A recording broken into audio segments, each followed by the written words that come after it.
Welcome to JermaineAuNatural. I am Jermaine Ryan, and this is my two-piece, the two-piece that I mentioned in my last Black History, a piece every month video about Marsha P. Johnson and how Pride actually got started. Beep. This is the two-piece. The two-piece part is today. Today is actually June 28th. 2020, and it is the 50th anniversary of the Stonewall riots. So it was only right, and only felt right for me to come back and talk a little bit more about Pride this month and how things started. Well, this is gonna be some years down the line from when Marsha and Sylvia and Stormy and them, got things going in New York and started that movement. This kind of gears a little bit more towards still kind of falling in line with Pride Month, but also at the same time, a lot of the reasons why protesting and things like that is happening. And it gears a little bit more toward the Black community and the fact that the Black community is often in spaces that are not our own, where we are normally the minority in a lot of spaces.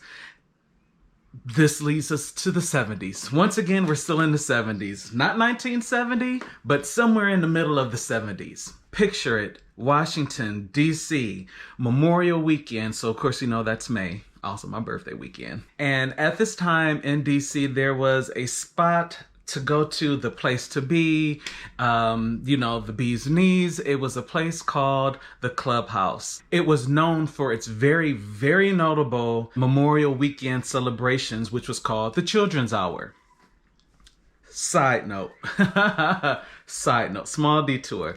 So the Children's Hour, and very particularly the term the children. So that term is derived from, and it's very specific to the Black community, and it's very specific to drag queens and the ballroom scene of yesteryear. So like the 70s, it might have been the 60s, definitely into the 70s and into the 80s was where the term the children was derived from. And basically at that time, as I mentioned in my story of Marsha P. Johnson and how, she was, an older queen. She was on the streets of New York. She was a staple, and how she was a mother-like figure to a lot of the runaway kids, the throwaway kids at that time. They developed their own family systems.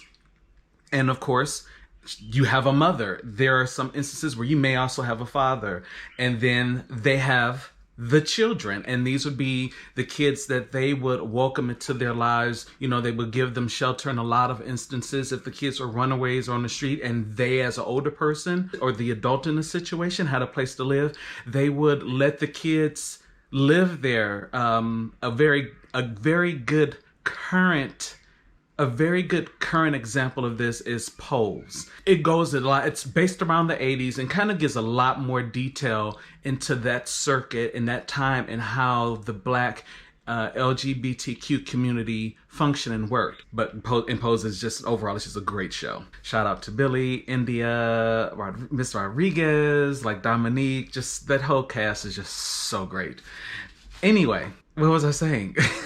So they became their own family, and you had typically a mother of the house, because it would be a house, and then you would have, sometimes a father, and then they would have the children that they would adopt. Where it ties into the ballroom scene is that you would have the house mothers, and a lot of times these mothers were legendaries in the ballroom scene. They have either just been around, they were staples, they've paved ways for different things, they were the forefront of a lot of things, or the fact that in the ballroom scene, where it's basically a competition, they were legendary in the fact that they were winning, crazy awards and these competitions, therefore knowing them as being legendary mothers.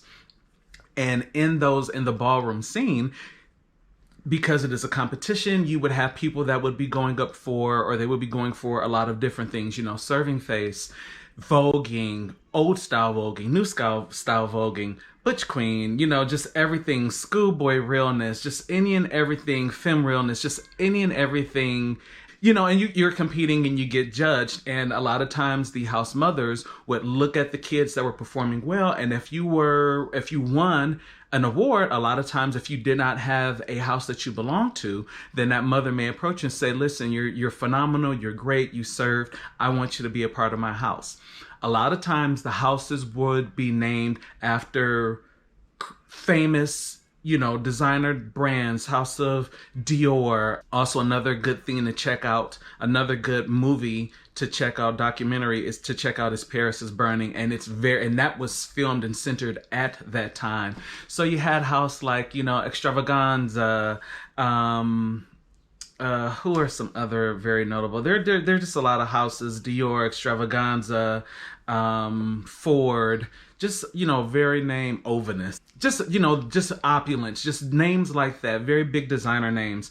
And you'll become a part of that house, and, you have your mother house and the children.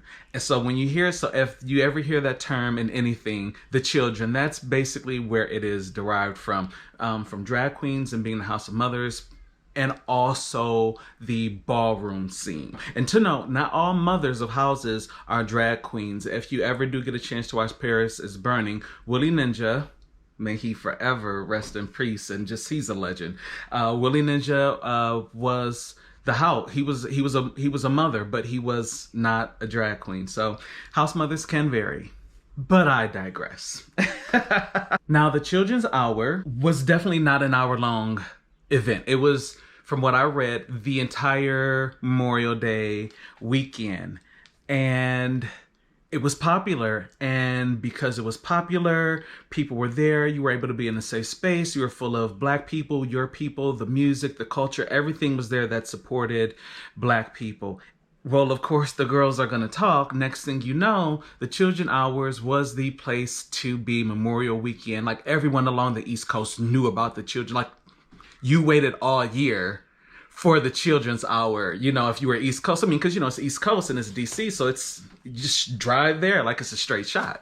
And it just grew, and it grew, and it grew, and it grew, and it just became this very big popular event. And it got to the point where it grew beyond just the East Coast, and people started coming in droves for the Children's Hour in DC.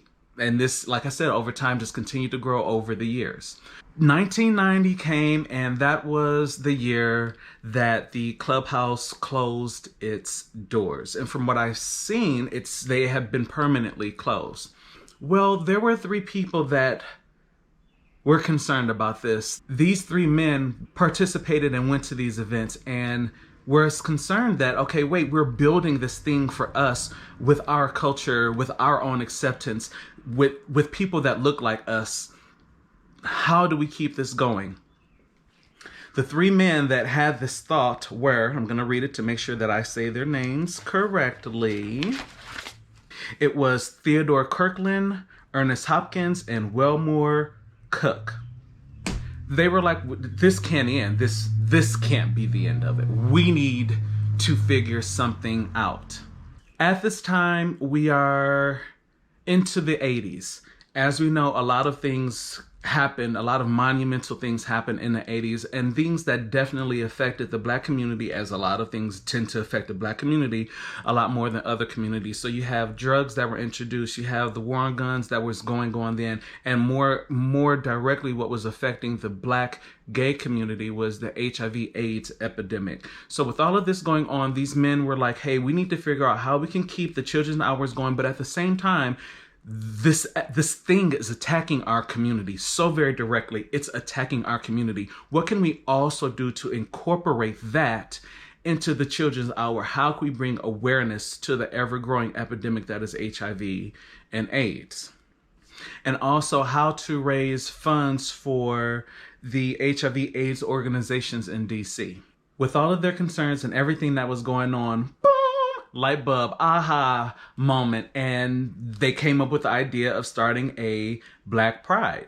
Even though the regular Pride was still happening, because of the need to feel included and the need to actually see and hear parts of the Black culture being incorporated. That was the idea of, or that was where the idea of Black Pride then came from. So the three men, Cook, Kirkland, and Hopkins, got together with the DC Coalition of Black Lesbians and Gay Men, and along with the Inner City AIDS Network, started working. They were grinding, and they were starting to work within that year after the clubhouse closed in 1990. That year, they were grinding and working on putting this together.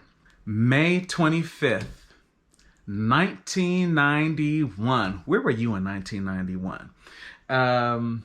DC Memorial Weekend, with the ongoing work of Kirkland, Cook, and Hopkins, along with the two organizations, they were able to put together the first Black gay and lesbian pride. So of course the girls are talking again. They're hearing that this rumbling in the jumble is happening. Like something's coming together, something's going to be put together. And word got out. 800 people, or a little over 800 people, actually attended the very first Black Gay and Lesbian Pride, which was held in Banneker Field there in DC. With the introductory of a culturally accepted and safe space for Black gays and lesbians, Black prides began to grow, and cities across the country began to adopt their own Black prides. So that very first Black gay and lesbian pride in 1991 is today known as the Black Pride movement. And currently there are over 25 or more. I saw a couple different things. There are at least minimum of 25 Black prides that are now happening all across the country. And with, counting numbers, them wanting to see, how it's growing, how it's being affected, the attendance and things like that. DC, which is the OG, historically to date has seen some of the biggest numbers of all of the prides across the country, along with Atlanta Pride, which historically also has shown, I believe it said over 300,000 people have attended the Pride. So big numbers between these two as being the biggest ones in the country so far.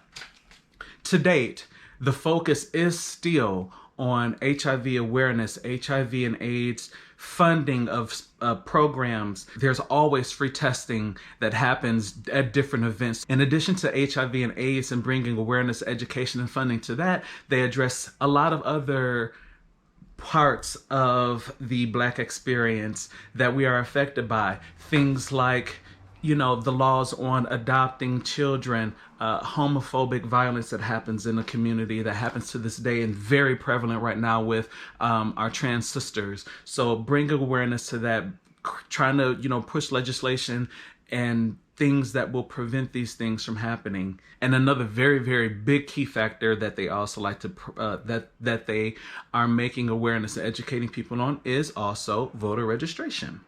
So that is the history of the very first Black Pride and how Black Pride actually came to be.